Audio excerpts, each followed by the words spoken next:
Hello বন্ধুরা, আমাদের চ্যানেলে সবাইকে স্বাগত জানাই। তো এই ভিডিওতে আমি রিভিউ করব কালীধার লাপাতা সিনেমাটি। তো চলুন আর সময় নষ্ট করে ভিডিওটি শুরু করা যাক।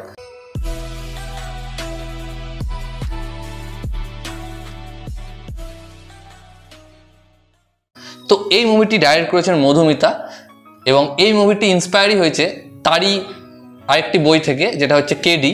তো সেই মুভি থেকে এই মুভিটা ইন্সপায়ার হয়ে তৈরি করা হয়েছে বা রিমেকও বলা যেতে পারে। এবং এই মুভিতে আমরা দেখতে পাবো অভিষেক বচ্চন, মোহাম্মদ জিশান, আয়ুব, নিমরাত কর, এই ধরনের ভালো ভালো অ্যাক্টরকে। আর সত্যি কথা বলতে আমরা হয়তো সবাই জানি যে অভিষেক বচ্চন খুবই একটা আন্ডাররেটেড অ্যাক্টর।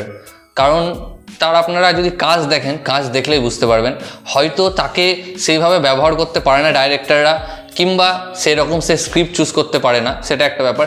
ঠিক আমাদের যেমন বাংলা ইন্ডাস্ট্রিতে ছিল যিশু সেনগুপ্ত, তিনিও খুব আন্ডাররেটেড একজন অ্যাক্টর। তাকে হয়তো আমাদের বাংলার ডাইরেক্টররা ঠিকভাবে ব্যবহার করতে পারেনি, হয়তো তিনি এখন চলছেন, বাট সাউথের যে ডাইরেক্টররা রয়েছে তারা তাকে খুব ভালো করে ব্যবহার করেছিল। ঠিক সেই রকমই অভিষেক বচ্চনও একই রকম। তো এই মুভিটি ডাইরেক্ট ওটিটিতে রিলিজ করেছিল, জি5-এ রিলিজ করেছিল 4 জুলাই। তখন আমার দেখা হয়নি, বাট আমি এখন দেখে ফেলেছি। তো সত্যি কথা বলতে এটি একটি খুবই ভালো সুন্দর একটা গল্প দিয়ে তৈরি একটা সিনেমা।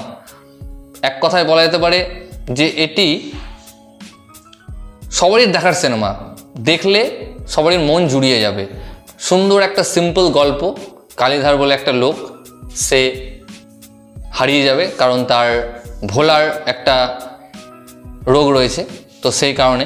এবং তার যে ফ্যামিলি রয়েছে, তার ফ্যামিলি তাকে রাখতে চায় না, তো তাকে একটা মেলাতে ছেড়ে চলে আসবে। তো তারপরেই যে ঘটনাগুলো ঘটে, তার সঙ্গে একটা বাচ্চা ছেলের দেখা হয়, তারপরেই এই সিনেমার গল্প চলতে থাকে। যদিও আমি অনেক রিভিউ গল্প বলি না, আমি বললাম কারণ এই মুভির এটা শুনে আপনাদের দেখতে ইচ্ছা করবে যে হ্যাঁ, যে শেষে কি হচ্ছে।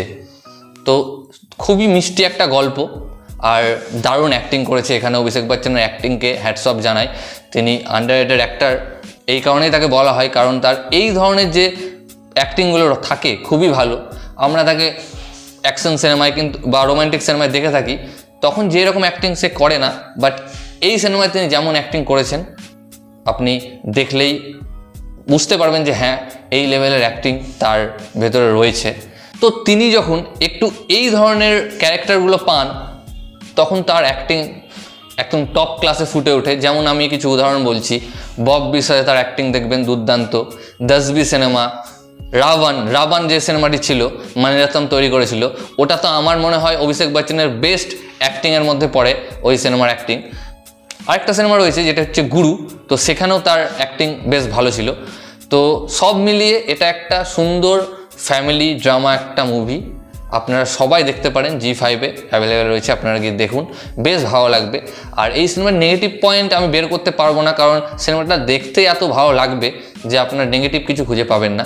তো এই ভিডিওতে এতটুকুই গাইস। ভিডিওটি ভালো লাগলে অবশ্যই ভিডিওকে লাইক, কমেন্ট, শেয়ার এবং চ্যানেলটিকে সাবস্ক্রাইব করুন। ধন্যবাদ।